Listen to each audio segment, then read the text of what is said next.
Joe and Savannah are on assignment. We begin our show this morning with our build-up to Election Day, now just under 2 weeks away.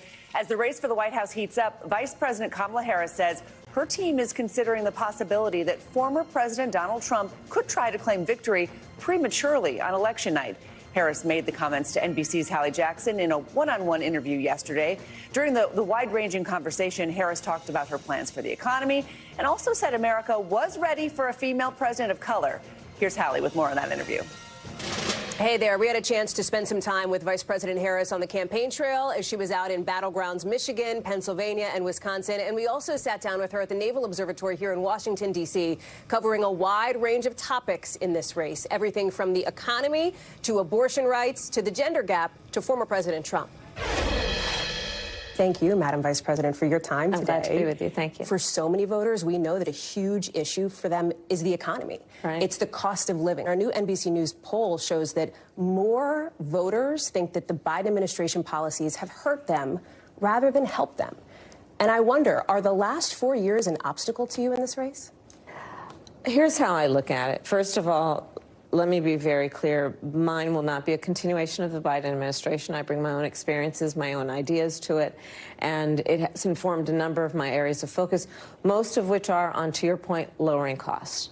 So part of my plan includes what we need to do to bring down the price of groceries, including the work I will do dealing with price gouging, something I dealt with when I was Attorney General, something I will deal with going forward. Then why do you think that's not landing with voters? Because in the numbers, it's the opposite. Former President Trump leads you on this issue. Well, when I'm out, this is why I'm going out to Wisconsin, Pennsylvania, and Michigan, yeah. Excuse me. Just got in late this morning, actually. But going to 3 states yesterday, and I'm going to continue being on the road. I have to earn the vote. As you sit here today, do you think the country is ready now for a woman and a woman of color to be president? Absolutely. Absolutely. And I am saying that in terms of every walk of life of our country. You know, I think part of what is important in this election is really not only turning the page, but closing the page and the chapter on an era that suggests that Americans are divided. The vast majority of us have so much more in common than what separates us. And what the American people want in their president is a president for all Americans, which is the type and kind of president I pledge to be. You've been reluctant to lean into, to talk about the historic nature of your candidacy on the campaign trail. Why is that? Well, I'm clearly a woman. I don't need to point that out to anyone. The point that most people really care about is, can you do the job? And do you have a plan to actually focus on them? There is a big gender gap in this race. Fewer men support you right now than they did President Biden. Some of your allies have suggested there's sexism at play. I wonder, do you think there is sexism at play here? Let me just tell you something. You've come to my events, and you will see there are men and women at those events. So the experience that I am having is one in which it is clear that regardless of someone's gender, they want to know that their president has a plan to lower cost, that their president has a plan to secure America in the context of our position around the world. Do you not see sexism as a factor in this race at all?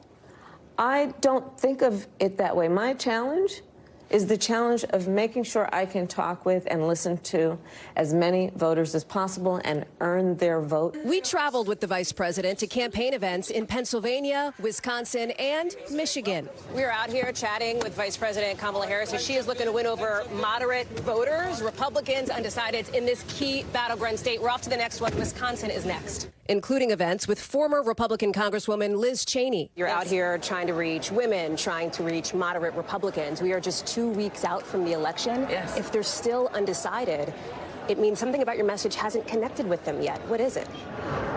We're 2 weeks away from a presidential election, and people are listening to the issues. You could tell from the response here with a group of undecideds, many independents, many Republicans, that they are open to and actually supportive of an approach that is about saying that we must have a president of the United States who honors and defends the Constitution of the United States, as opposed to Donald Trump that says he wants to terminate it. And on the campaign trail, she criticized former President Trump on minimum wage after he avoided saying whether it should be raised while campaigning at a McDonald's. Do you have a number? What would you like to see it at?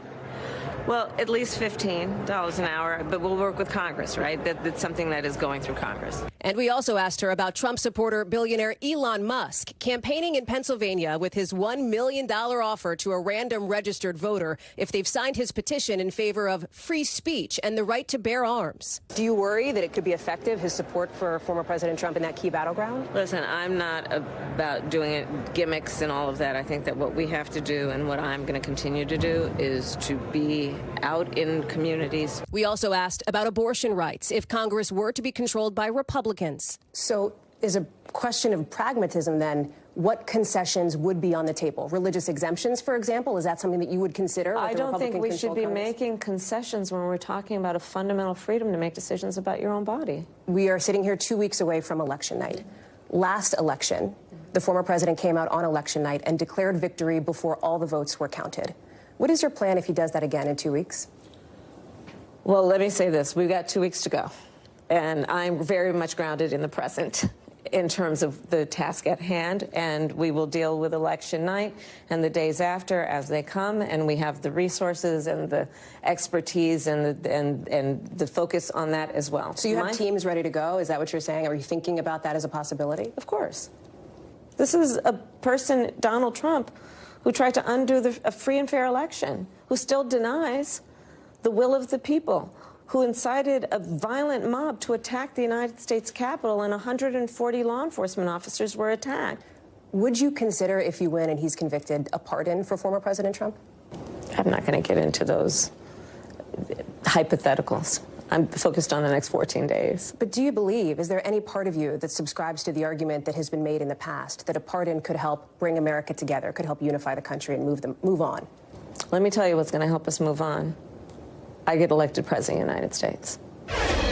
And later in the week, the vice president will be heading to Texas, not a traditional presidential battleground, but her campaign's aiming to spotlight the state's restrictive abortion law as part of their push to mobilize voters on that issue. Back to you. All right, Hallie, thanks so much. For a closer look at the 2024 race, let's bring in NBC News senior national politics reporter John Allen and White House correspondent Monica Alba. Good morning to both of you. Monica, we just heard at the end of that piece about how VP Harris is focused on the next 14 days. But does that mean that behind the scenes there's no planning going on for all the different kinds of scenarios that pop up after the election? What's being put into place? They definitely are preparing, Christine, for the various different scenarios, and we know that according to several sources who are familiar with the Harris campaign strategy. They're bracing for the possibility of really several things. The fact that it could take days to declare a winner, the fact that it is possible former President Trump could do what he did 4 years ago, which is come out and declare victory before everything is tallied. And, of course, Harris herself is a trained attorney. This is somebody who's very familiar with legal challenges and the courts overall. So she has directed her teams, her team of lawyers, to be prepared and to really, again, be kind of bracing for this idea that we came to know a few years ago of not just an election night, but an election week, possibly. Now, again, it could change and things could be known far sooner, within hours potentially, and not days. But just on the off chance that that happens, and the likelihood, given what we saw 4 years ago, they're certainly ready for that. But as you saw there, the vice president, publicly at least, on the campaign trail, isn't really going to be talking about those different scenarios, I'm told. Instead, she's going to focus on this get out the vote final push before that. But once that comes, they say they will be ready. You know, John, speaking to the New York Times, former White House Chief of Staff John Kelly said he believes that if elected, Donald Trump would rule like a dictator. The Times writing, quote, Kelly said Trump met the definition of a fascist. Let's listen to some of that. If he was left to his own devices, would he be a dictator if he didn't have people around him? Oh, I think you'd love to be. I think you'd love to be just like he was in business. He could tell people to do things and they would do it, and not really bother too much about whether what the legalities were and whatnot. But again, I didn't know him before, so I can't really. At the same time, The Atlantic published a news story citing two sources who claim Trump once said in private conversation, quote, I need the kind of generals that Hitler had. Trump spokesperson pushing back on all of this, saying that he never made those Hitler comments, and adding, quote, John Kelly has totally beclowned himself with these debunked stories. John, this isn't a new characterization of Trump. So does this do any damage with less than 2 weeks to go?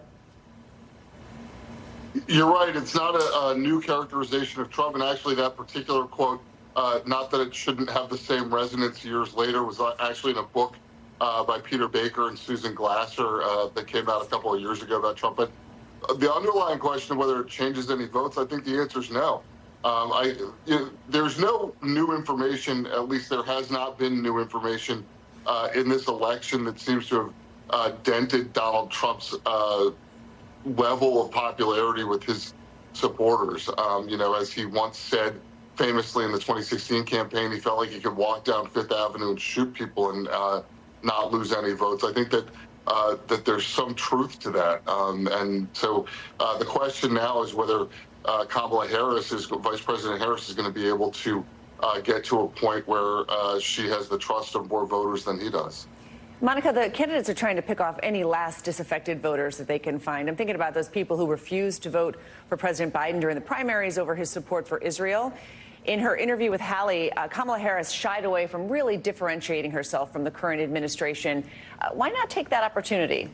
Yeah, and she's had several of those opportunities over the last couple of weeks. Certainly, she has debuted that newer line about how she promises her hypothetical administration wouldn't be a continuation of the Biden presidency. But we know that his record is a drag on her candidacy. So there is this awareness and push for her to differentiate. She did try there to lean in on some of those maybe economic proposals that we could hear a little bit more about in this closing stretch, and about acknowledging that inflation is still for some people, in terms of the cost of living, it feels too high at the grocery store or at the gas pump, and this idea of trying to put forward proposals on affordable housing. So she's trying to say that there are things that their own Biden-Harris administration maybe did to get the economy to where it is, in a place where it certainly has recovered compared to 4 years ago, but that she would want to do more. Again, this is somebody, though, who has been so unflinchingly loyal to the president that she doesn't want to really go beyond that,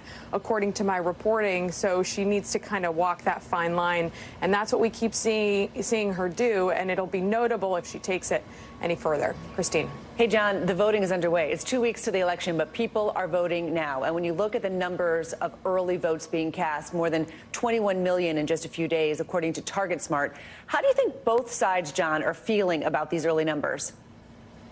After the election, Christine, we'll all look back and say, wow, we saw the deeds of what was going on in this early voting, but it's actually very difficult to tell, to project. I've been talking, of course, to a lot of Republican sources because I'm covering the Trump campaign. They do feel good that they're banking some of these votes as it were, particularly in Nevada. They've looked at the numbers there. They feel good about that. They feel good about where they are in Georgia and Pennsylvania. There is some debate as to whether people who vote very early in the process are simply people who would have otherwise have voted on Election Day.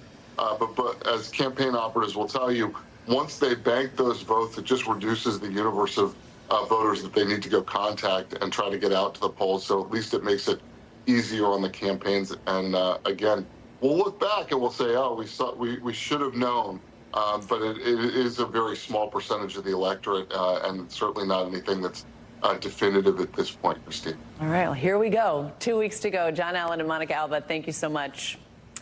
New York is a historically blue state, voting Democratic in the last 9 presidential elections. But in the 2022 midterms, Democrats lost 5 competitive House seats races in the state, helping Republicans win the majority. Now, with less than 2 weeks until Election Day, the Empire State could decide who controls Congress. NBC News Capitol Hill correspondent Ali Vitale has more. I feel like I'm at a pre-mission brief back in my Army days. This is a different kind of mission for freshman Congressman and Iraq War veteran Pat Ryan. We won the last time by 1%, 1.3%. The New York Democrat relying on a reproductive freedom-focused message to keep his seat in this swing district. It's literally an existential, personal issue of freedom. And if you want to piss off the American people, take their freedom away. His opponent, Allison Esposito, a former cop, Campaign doesn't stop with the rain. hoping to overtake him by highlighting GOP hot-button issues. It's crime, public safety, law and order, the economy, the border crisis, the attack on our kids' education. As far as abortion, my opponent wants to make this entire election about abortion. And it's not even a factor in this race. What would you like to see fixed first? I would like to see a timeline on abortion. See, but that's funny. Like, we were saying abortion doesn't come up. Who cares? Funny. New York's 18th congressional district is one of 7 seats here that could decide who controls Congress. In 2022, Democrats lost 5 competitive House races in this blue state, helping Republicans win the majority, including the 17th district, where Republican Mike Lawler bested the head of the House Democratic campaign arm and is now hoping to keep this swing seat red and hold the majority. Do you guys still deserve it after the last 2 years? Yeah, I think, look. It's been pretty chaotic. Sure, but, you know, at the end of the day, name me one thing Chuck Schumer and Senate Democrats have accomplished. Not much. Former Congressman Mondaire Jones, who's challenging Lawler, disagrees. What's your unfinished business in Congress? I'm really proud of the work that I started last term as part of a Congress that was actually pro-choice and pro-democracy and committed to actually delivering for my constituents here in the 17th Congressional District. In these Hudson Valley races, a swirl of local issues, housing, affordability, and cleaning up the Hudson River, mixed with national flashpoints on immigration, abortion rights, and the economy. A controversial New Yorker on the ballot. We're going to win New York. And a traditionally blue state plagued by bad press for big New York Democratic names only adds to the complex landscape. The statewide Democratic brand here, I think, is pretty toxic. But is Trump's brand better? It's not a function of whose brand is better. I mean, frankly, you look at Kathy Hochul and Eric Adams, they're a train wreck. I was among the first people to call for him to resign. Look, unlike Mike Lawler, who never stands up to Donald Trump or anyone else in his party. Competing messages flooding the airwaves thanks to more than $42 million spent in just these 2 seats alone. Both incumbents trying to tune out the partisan noise and focus on the moderate middle. There's a reason both Joe Biden and Donald Trump have praised me. It's because I am willing to work across the aisle. What coalition are you trying to build when you talk about having a bipartisan bill with Mike Lawler and also AOC is campaigning here with you?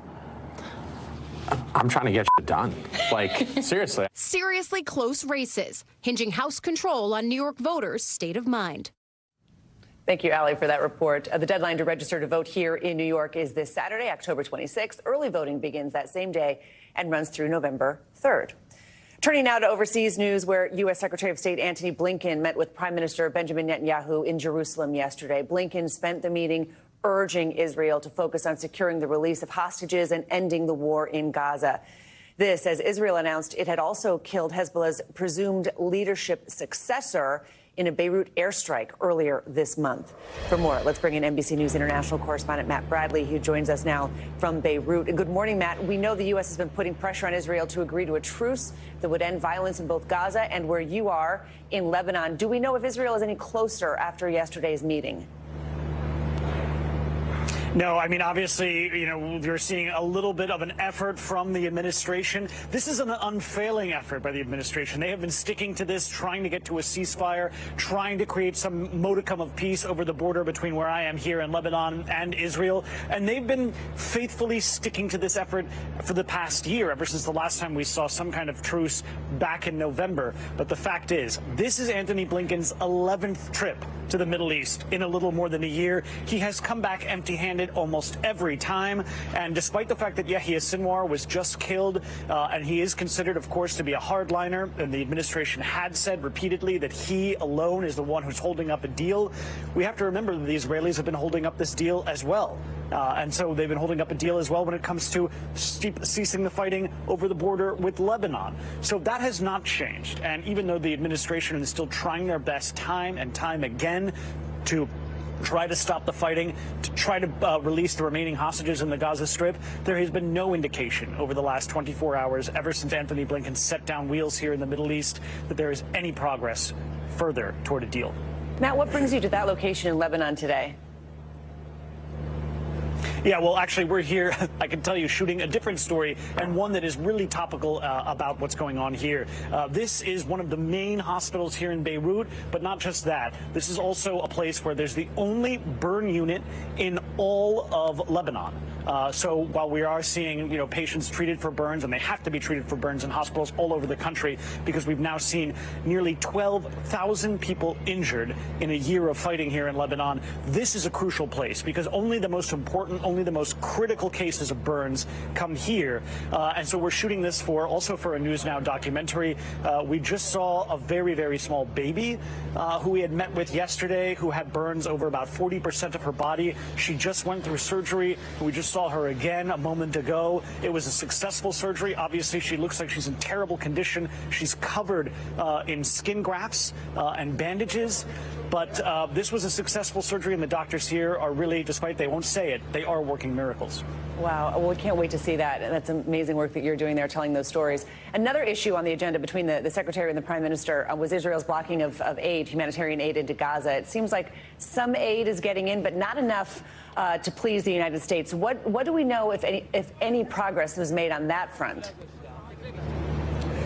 Well, in terms of progress on that front, we know that Antony Blinken delivered the message. He told this, and actually this comes about a week after we understand that there was a letter, and we hadn't actually seen a lot of verification of this letter, but the Israelis had reported receiving it, that the U.S. administration had given the Israelis a 30-day period in order to improve living circumstances in the Gaza Strip. Otherwise, they would take the very drastic and really unprecedented, well, except for one occasion, almost unprecedented step of withholding military aid to Israel.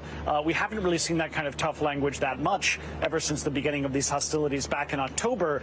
But this is a situation in the Gaza Strip that is getting worse and worse by the day, even by the standards of the Gaza Strip. We just heard from Philip Lazzarini. He's the head of UNRWA, the UN Relief and Works Agency. That is the UN agency that is mostly in charge of helping the Palestinians, not just in the Gaza Strip, but also in the West Bank.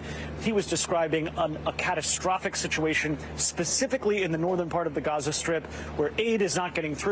He puts blame squarely on the Israelis for not delivering enough aid. And this was yesterday he was making these comments. He was describing how shelters are overcrowded, how people are sleeping in the toilets of these shelters. This is a situation that the administration has made clear needs to improve. But at the same time, Gaza is a black box, even for the U.S. The Israelis are continuing their offensive, continuing their bombardments, not just in the northern part of the Strip, but elsewhere. And so the humanitarian situation is getting worse and worse by the day. So there has not really been any indication that the words from the U.S. administration have caused any improvements on the ground. All right, Matt Bradley in Lebanon. Thank you so much, Matt. Now to that deadly E. coli outbreak in multiple states that's been linked to the fast food giant McDonald's. The CDC investigating at least 49 food poisoning cases, 10 hospitalizations, and 1 death connected to the popular Quarter Pounder hamburger. According to the agency, these 10 states have been impacted by the outbreak, with Colorado and Nebraska reporting the most illnesses. The CDC says McDonald's is working with public health officials. In a statement, McDonald's responded saying that while the exact source of the outbreak remains under investigation, it is, quote, may be linked to slivered onions used in the Quarter Pounder and sourced by a single supplier that serves 3 distribution centers. Now for a check on our Morning News Now weather, where unseasonably warm conditions continue from Texas to here in the Northeast. NBC meteorologist Angie Lassman tracking the fine temperatures for us. Good morning, Angie. Oh, so you're a fan, Christine. Good morning to you. Yes, we are dealing with summer-like temperatures in a lot of spots across the country. Actually, 85% of the lower 48 dealing with above normal temperatures. And you can see just how high they go. We've got 15 degrees above normal across parts of the southern plains, stretching into the southeast, about 10 degrees above normal.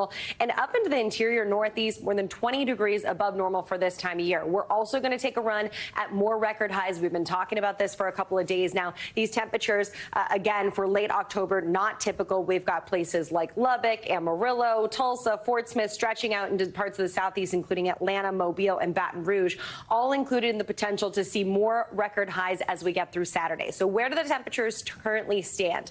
Well, we've got high 70s in Philadelphia. That's one of those spots running about 15 13 degrees above normal. We've got mid-80s for Memphis, Jackson, Tulsa. We've got low 90s expected from Midland to Dallas as we get through the afternoon hours today. So warm temperatures across a good chunk of the country. And even tomorrow, we're going to watch for a cold front to kind of usher in a little bit of that cooler air across parts of the Northeast. But that doesn't, of course, help folks across the middle of the country. 90 degrees in Oklahoma City for tomorrow. Lubbock heads to 90 degrees as well. Upper 80s for Jackson, Kirksville, Minneapolis. All of these spots across the country running way warm for this time of year. But it all comes to an end. We do start to see temperatures getting back to more typical kind of ranges here as we get into the late week and into our weekend. Chicago, you sit into the mid 60s on Friday, and then you're back to the 50s and kind of hang out in that high 50s, low 60s range through the weekend. We've got New York City ending up from the mid to upper 60s Friday and Saturday to the upper 50s on Sunday. So that shot of cool air will arrive for folks as we wrap up our weekend. Similar story for Cincinnati as we round out the weekend. 63 degrees is what you'll get.